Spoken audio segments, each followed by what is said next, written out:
with Matt Barbett. Good evening. Sir Jim Ratcliffe has apologised today for remarks he made in an interview to Sky News yesterday, in which he said the UK had been colonised by immigrants. It sparked, as I'm sure you've seen, a backlash across both football and politics, including from the Prime Minister, who demanded an apology, which has, in part, been forthcoming. Later on, we'll hear from Reform leader Nigel Führage on why he thinks Sir Jim's analysis of the problems caused by mass immigration was correct, even if perhaps using that word colonised wasn't. But first, let's just remind you of what Sir Jim told us. He was speaking to our economics and data editor, Ed Conway. You can't have an economy with 9 million people on benefits and huge levels of immigrants coming in. I mean, the UK is being colonised. It's costing too much money. It will cause... It'll cause... Well, yeah. The UK is being colonised by immigrants, really, isn't it? Well, as mentioned, he backtracked a bit today, releasing the following statement. He said, "I'm sorry that my choice of language has offended some people in the UK and Europe and caused concern. But it is important to raise the issue of controlled and well-managed immigration that supports economic growth." Sir Jim Ratcliffe continues. He said, "My intention was to stress that governments must manage migration alongside investment in skills, industry and jobs so that long-term prosperity is shared by everyone. It is critical that we maintain an open debate on the challenges facing the UK," he said. Well, there's been lots of reaction to Sir Jim Ratcliffe's remarks, including from the Chancellor. Here's what she had to say before his partial retraction. What Jim Ratcliffe said was unacceptable. It was disgusting, frankly. Jim Ratcliffe can speak for himself, but the comments that he made yesterday were unacceptable. Our country benefits hugely from its diversity. We see that in our businesses, we see that in our universities, we see that in our cultural life, and we are richer because of the diversity of our country. Someone who thinks Sir Jim Ratcliffe is right is Reform UK leader Nigel Führage. I spoke to him earlier. Was Jim Ratcliffe right to apologise for his comments? No, he apologised for the use of one word. Colonisation. Yeah, he didn't apologise for his comments. So what did he say? He said 12 million people have come to the country in the last few years. Fact. Well, he got his facts wrong, actually. He got the dates wrong, didn't he? He meant 2000, he said 2020. But since 2000, 12 million people is the population increase in Britain. Over 85% of that is the direct impact of immigration. So that's a fact. There are 9 million people living in Britain of working age on benefits of some kind, albeit some of them in work benefits, I will grant you. Most of them are in work benefits, actually. Many of them are. No, as I said, I grant you. And he said, given that state of affairs, we don't need mass migration into Britain. And then he goes on to say that it feels like parts of the UK are being colonised. So let's work out what's non-controversial. What's non-controversial is an explosion in the population without the financial compensation to make people's lives better. And I would argue access to the NHS, housing rents, etc., have been damaged by it. Now, the use of the word colonisation, that's what he's withdrawn. Do you think that's offensive? I think it's probably, in the dictionary definition, correct, but perhaps people aren't quite ready for it. I mean, it has historical overtones, doesn't it? It does. And I want to ask you about the language, the rhetoric around that.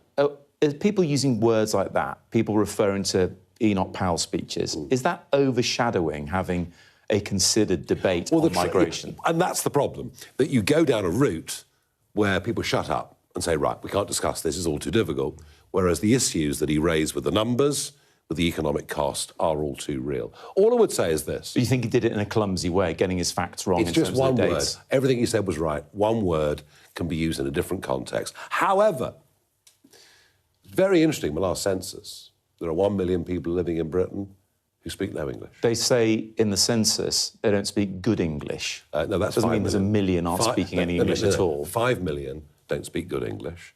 1 million speak no English at all. They're the census facts that we got a couple of years ago.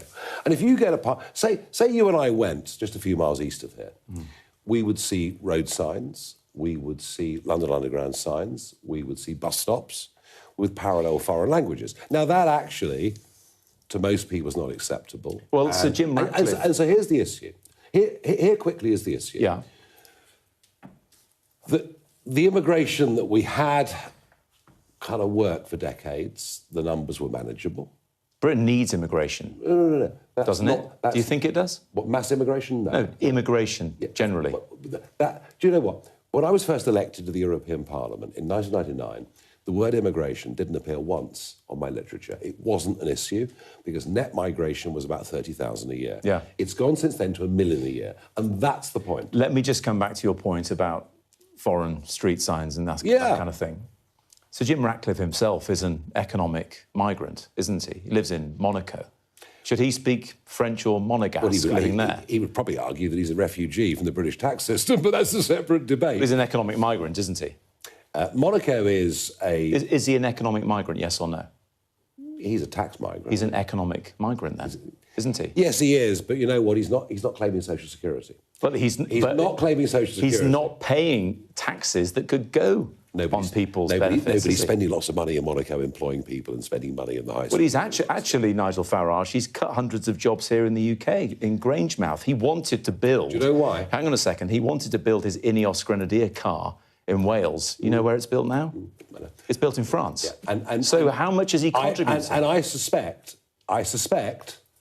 that Grangemouth will close. The last major manufacturing plant in Scotland will close. It may well be that Ineos have no UK presence at all in a few years' time. And do you know why? That's not a good thing. Do you know why? Moronic energy policy put in place by both Conservative and Labour governments. And we need to be real about this. If we want people like Jim Ratcliffe investing in Britain, employing thousands of people, we have to create the right conditions for them. Do you want... No special favours, but the right conditions. Do you want people like Jim Ratcliffe as reform supporters, as reform donors? Is he going to be a donor? I don't know, but what I have asked him, I'll be honest with you, what I have asked him is to advise me on how we put together an industrial strategy for this country so that we can re-industrialise. We have witnessed the loss. Wouldn't it be better if someone living here was helping you out with that? Well, do you know what? He has been living here for most of his life. He's recently gone to Monaco. Do you know why? Because he fears, as I fear, and as has happened to me, my private pension that I saved for is now being retrospectively taxed. There are people with assets terrified of what this government may do to them. Now, look, is he still a major investor in Britain? Yes. Is he still a major employer in Britain? Yes. Does he care about Britain? Well, look at his role with Man U Football Club. But he's raising two big issues here. Yeah. One is the numbers that have come to Britain have been detrimental to our community. And two, what he's saying outside of this is that our energy policy is closing down British jobs and industry. You brought up Man United, of which he is a co-owner. Man United fans will tell you he nickel and dime there making cuts, whilst also paying millions to economic migrant Premier League footballers. Have you seen Man U's results recently?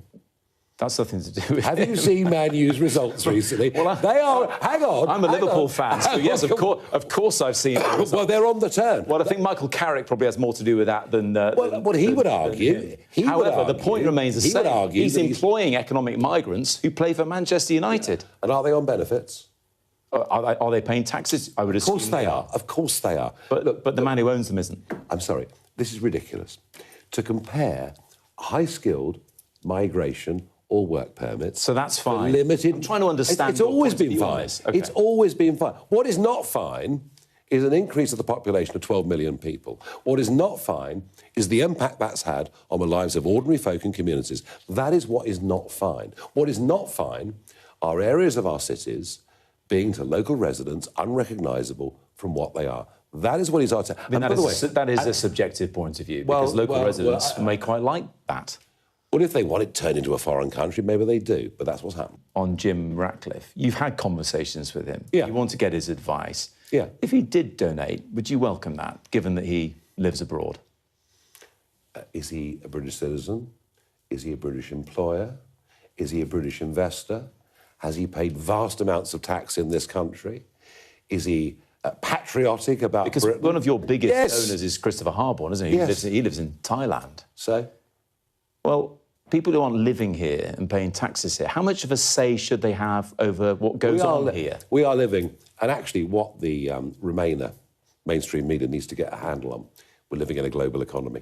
And a lot of our entrepreneurs travel around the world and work around the world, and we welcome that. As we welcome foreign businessmen. I can't actually remember how I voted in the referendum, so I don't know who you're labelling. I don't believe that for a moment. We know what you think, but I don't know who you're labelling.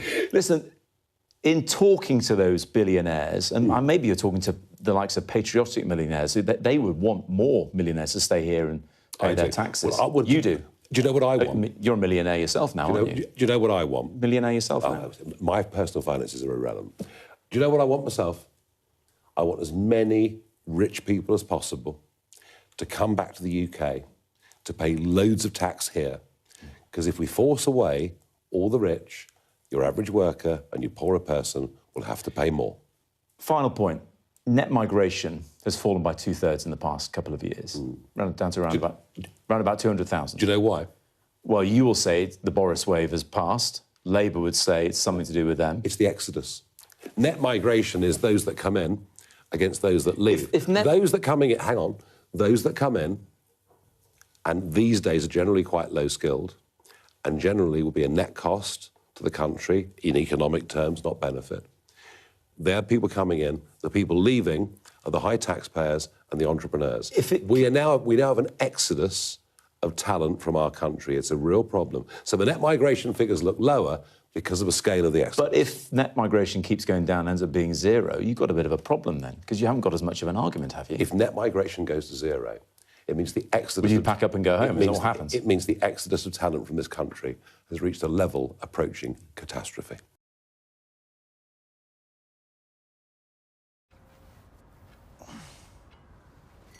Here we are. You know how